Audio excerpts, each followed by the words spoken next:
Hi everyone, I wanted to do a video today to talk a little bit about suggesting shapes rather than focusing so much on details. This is a painting I've been working on, and I wanted to talk about this group of trees that I'm doing over here.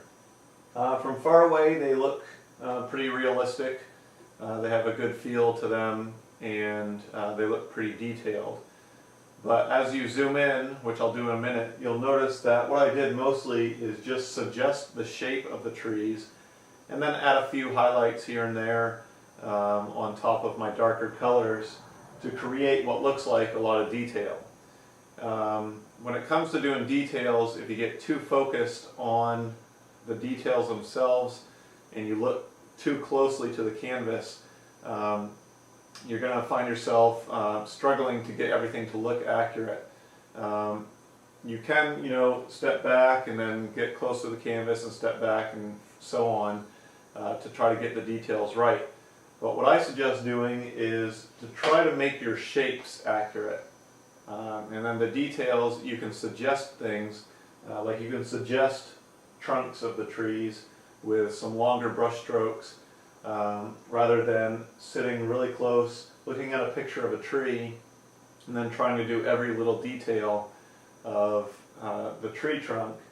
Because what happens is when a viewer stands away from the painting, the eye automatically blends certain colors together, and that creates details to the viewer.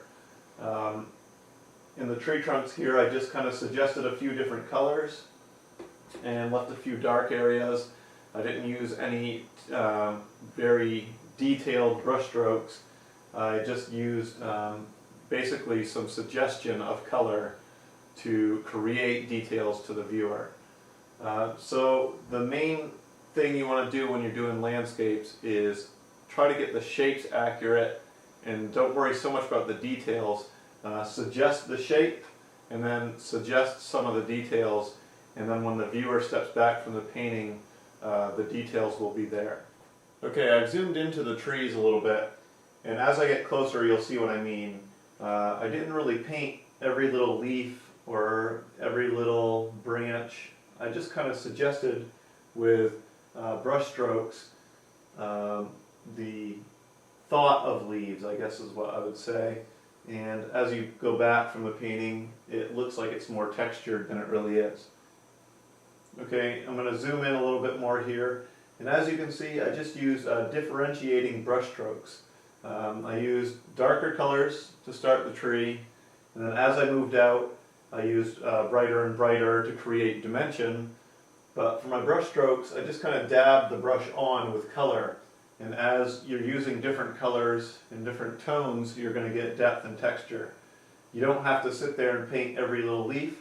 If you've got a variation of color and brush strokes, that will automatically happen to the viewer as you step back. Same thing with some of the branches in here. I just took some different colors and kind of suggested some branches, and as you move away, the viewer kind of creates in their own mind or just naturally their eye will blend colors together and you'll get a more detailed look. So, I'll get even closer here.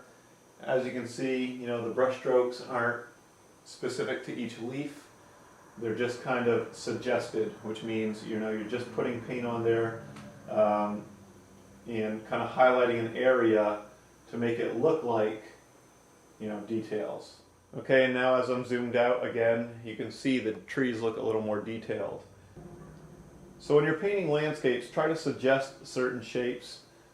Certain colors will use warm colors over cool colors, things like that, which will create depth and texture.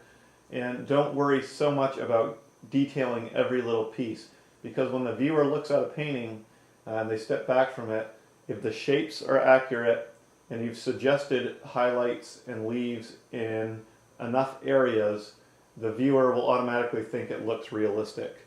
That's my tip for this week for doing landscape painting. If you have any questions, you can visit my website, www.timgagnonstudio.com. Thanks for watching, and I'll see you again soon.